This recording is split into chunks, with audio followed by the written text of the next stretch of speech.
नमस्कार। JN astro world में आपका स्वागत है। आज मैं आपको बताऊंगी सूर्य के नीच राशि में गोचर के बारे में।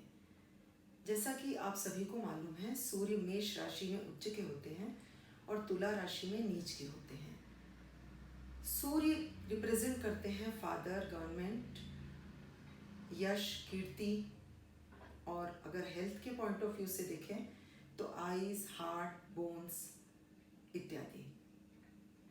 इनका गोचर कुछ राशियों के लिए अच्छा है और कुछ राशियों के लिए बुरा है, क्योंकि जो 4 राशियां हैं उनकी कुंडली में नीच भंग का योग बन रहा है। यानी कि सूर्य अगर जिस राशि में नीच के होते हैं, अगर वो ग्रह केंद्र में चला जाए तो फिर उसका सूर्य का नीच भंग हो जाएगा। तो वो जो राशियां हैं जिनमें नीच भंग योग बन रहा है वो है मिथुन, कन्या, धनु और मीन राशि। ये 4 राशियों में सूर्य अपना बहुत बुरा प्रभाव नहीं दे पाएंगे। अब ये जो गोचर है ये आप अपनी चंद्र राशि के हिसाब से देखिए, यानी कि जो लग्न कुंडली होती है उसमें चंद्रमा जिस राशि में बैठे हैं वो आपकी चंद्र राशि हुई। मैं एक और बात बताना चाहूँगी आपको कि ये जो गोचर है ये इस पे भी डिपेंड करता है कि आपकी लग्न कुंडली में ये जो ग्रह है, यानी जैसे मैं सूर्य का गोचर बता रही हूँ तो वो किस स्थिति में है। जैसे अच्छा हुआ तो अच्छा जाएगा गोचर, यानी उतना बुरा नहीं जाएगा, क्योंकि सूर्य नीच के हैं तो गोचर तो थोड़ा सा खराब तो रहेगा लेकिन बहुत ज़्यादा खराब नहीं रहेगा। लेकिन अगर ऑलरेडी सूर्य आपकी जन्म कुंडली में नीच के हैं या फिर शनि से दृष्ट है, राहु से दृष्ट है, केतु से दृष्ट है, तब ऐसी स्थिति में आपके लिए सूर्य का गोचर खराब ही रहेगा। इसके अलावा महादशा पे भी डिपेंड करता है। अगर आपके ऊपर अच्छे ग्रहों की महादशा चल रही है तो गोचर में ग्रह कितने भी खराब हो जाए उनका बहुत ज़्यादा फर्क नहीं पड़ेगा। इसी प्रकार शनि की 7.5 का भी फर्क पड़ता है। अगर आपके ऊपर शनि की 7.5 या ढैया चल रही है तो भी किसी भी ग्रह का जो खराब गोचर है वो थोड़ा और खराब फल देता है। तो हम सबसे पहले बात करेंगे मेष राशि के बारे में। मेष राशि में सूर्य 5वें के स्वामी है, 5वां भाव के, और वो जाके बैठे हैं 7वें भाव में। 7वां भाव होता है मैरिज का और बिजनेस का, पार्टनरशिप का इत्यादि। ठीक है, तो एक प्रकार से देखा जाए तो पंचम का स्वामी अगर आके सप्तम में बैठे तो केंद्र त्रिकोण राजयोग जैसी स्थिति बनाता है। लेकिन फिर भी थोड़ा सा इसमें अगर हम बुरा प्रभाव देखें तो बच्चों से रिलेटेड रहेगा, करियर, एजुकेशन, करियर नहीं बोलेंगे हम, एजुकेशन, बच्चे, अफेयर्स और मैरिड लाइफ, बिजनेस, ये थोड़े आपके अफेक्ट होंगे। सूर्य 7वें में बैठ के दृष्टि डालेगा लग्न पे तो ये आपको थोड़ा सा चिड़चिड़ा बनाएगा, थोड़ा ईगो आ जाएगा, तो आप इस मामले में थोड़ा सा केयरफुल रहिएगा। वृषभ राशि के लिए गोचर होगा 6वें भाव में। अब क्योंकि सूर्य जो स्वामी है वो 4थे भाव के स्वामी है, 4th house. 4th house related होता है प्रॉपर्टी से, व्हीकल से, मदर से, आपके हैप्पीनेस से। तो इसके कारण अगर वहाँ का लॉर्ड जाके 6th में बैठ जाए तो 6th हाउस होता है लोन, डिजीज और एनिमीज का। तो ये थोड़ा सा मतलब 4th हाउस के लिए उतना अच्छा नहीं होगा। इन्हें माँ की हेल्थ का आपको ध्यान रखना पड़ेगा। और लोन वगैरह तो जैसे आप प्रॉपर्टी के लिए लोन ले सकते हैं और व्हीकल्स के लिए लोन ले सकते हैं और आपको मिल जाएगा। और सूर्य वहाँ पे 6वें भाव में बैठ के आपके शत्रुओं का नाश करेंगे। इसके बाद बारी आती है मिथुन राशि की। जैसा मैंने पहले बताया, इस राशि के लिए नीच भंग राजयोग बन चुका है क्योंकि शुक्र और मंगल दोनों ही केंद्र में हैं। तो सूर्य बहुत बुरा प्रभाव नहीं देंगे। ये गोचर होने जा रहा है 5वें में, 5th हाउस में, 5th हाउस में हो रहा है। और जो सूर्य जो स्वामी है इसमें वो 3रे भाव के होते हैं। तो 5th हाउस में होने के कारण, त्रिकोण में होने के कारण बहुत ज़्यादा बुरा प्रभाव नहीं पड़ेगा। ऑलरेडी मैंने बताया कि नीच भंग भी हुआ है। फिर भी एजुकेशन के हिसाब से अच्छा है, लेकिन अफेयर्स में थोड़ा ईगो क्लैशेस आएंगे, ईगो प्रॉब्लम्स आएंगी। बच्चों के साथ थोड़े रिलेशन अच्छे रखिएगा अपने, और भाई बहनों के साथ में रिलेशन अच्छे रखने की कोशिश करिए। इसके बाद बारी आती है कर्क राशि की। कर्क राशि में सूर्य धन भाव के स्वामी है जो कि जाके बैठ गए हैं 4th हाउस में। तो ये आप अपना जो धन रहेगा उसका उपयोग करेंगे प्रॉपर्टी लेने में, और जैसा मैंने बताया व्हीकल्स में और अपनी खुशी के लिए पैसा खर्चा करेंगे। हो सकता है अपनी मॉम के ऊपर पैसा खर्चा करें, like to make her happy और लाइक वॉट एवर।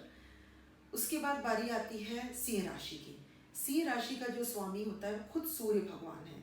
अब वो जाके बैठ गए हैं तीसरे भाव में, और वो भी नीच के होके, तो थोड़ा सा स्ट्रगल बहुत रहेगा। अब लेकिन ये पराक्रम भाव में बैठे हैं तीसरे भाव में, तो मैं आपको यही सजेस्ट करना चाहूँगी कि आप कर्म करिए और फल की चिंता मत करिए, क्योंकि सूर्य भगवान वहाँ से देख रहे हैं भाग्य भाव को, तो ये आपके भाग्य को अच्छा ही करने वाले हैं। इसके बाद मैं आती हूँ कन्या राशि पे। कन्या राशि में सूर्य जो है वो जो गोचर होने जा रहा है उनका, वो दूसरे भाव में हो रहा है। दूसरा भाव होता है पैसे का भाव, अक्यूमुलेटेड वेल्थ का भाव होता है, फैमिली लाइफ होती है, वो बताती है, आपकी वाणी होती है।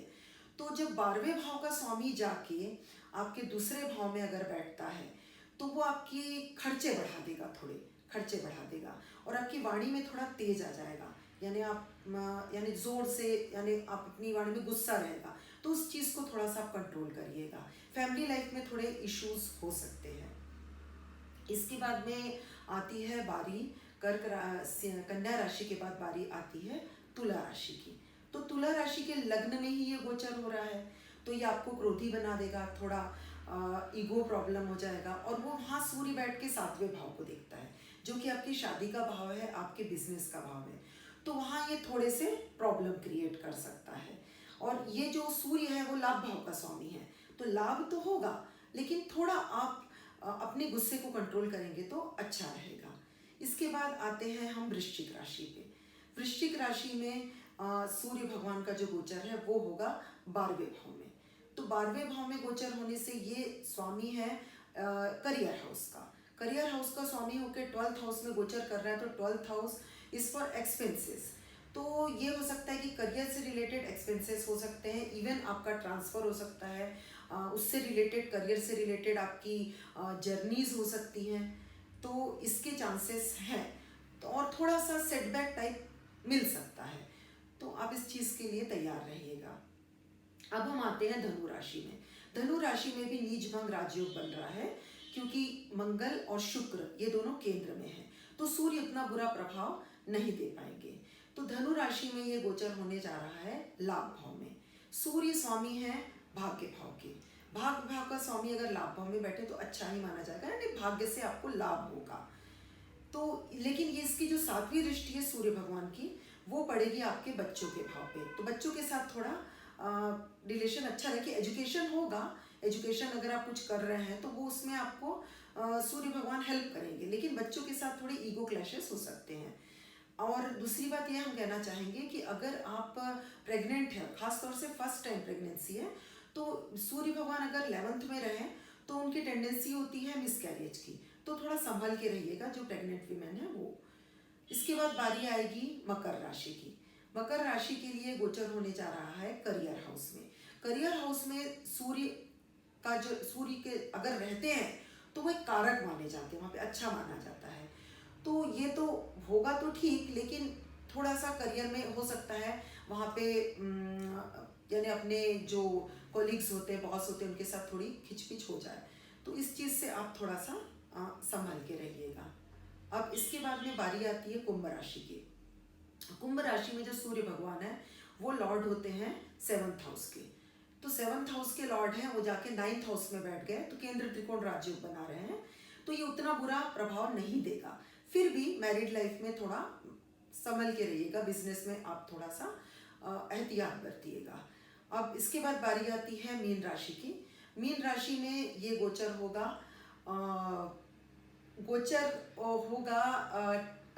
8th हाउस में, 8th हाउस में गोचर होगा, ठीक है।